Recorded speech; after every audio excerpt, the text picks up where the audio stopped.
Arizona Stadium in front of the statue for John Button Salmon. And you might be wondering, bear down, what the heck, we're the Wildcats, where do we get that?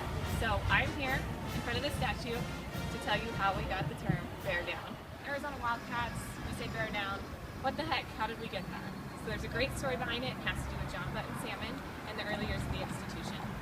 In the early years of the institution, we had a student named John Button Salmon. He was the quarterback of the football team, catcher on the baseball team, student body president, basically Mr. U of A. Before a big game, he was driving with some of his friends, and unfortunately they got in a huge car accident. The two friends that he was driving with were okay, but John ended up getting put into the hospital for severe injury. During that time, Pops McHale from the McHale Center, our basketball arena's named after, decided to visit him in the hospital.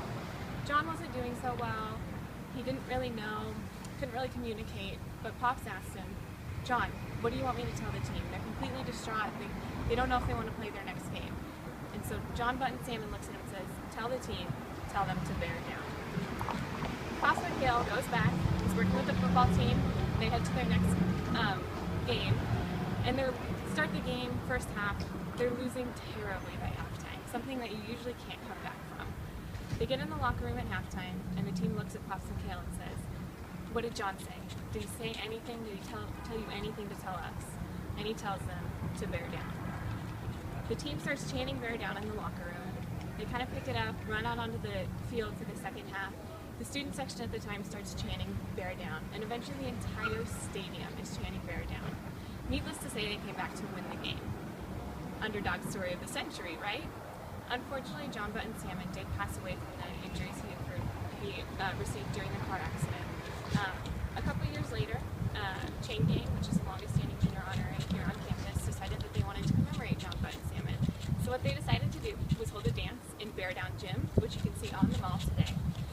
They wanted to raise money to create a bust, really similar to this one, to commemorate his contributions to the U of A and his contributions to the football team. Unfortunately, they didn't raise a whole lot of money. They only raised enough money to buy a couple cans of blue paint, ladders, and some paintbrushes. So they decided one night to be creative, and they got on top of the gym and wrote bear down. You can still see that today if you do a Google Earth image. You can definitely get a good picture of it. Fast forward to 1952. There's a band director position that's newly opened here at the university, and a gentleman by the name of Jack Lee decides to, kind of on a whim, try for this band director position. He's flying into Tucson. He didn't really bring any material with him, and he's kind of thinking, what am I going to come up with? How am I going to get this job? He is flying into Tucson, and he looks down and he sees bear down on top of the gym. He grabs the barf bag in front of him and scribbles what is now our fight song. And today that is how we are, bear down, and why we say bear down. It is in the bloodline of the institution, and it's something that runs deep in all of our students. So bear down, Arizona.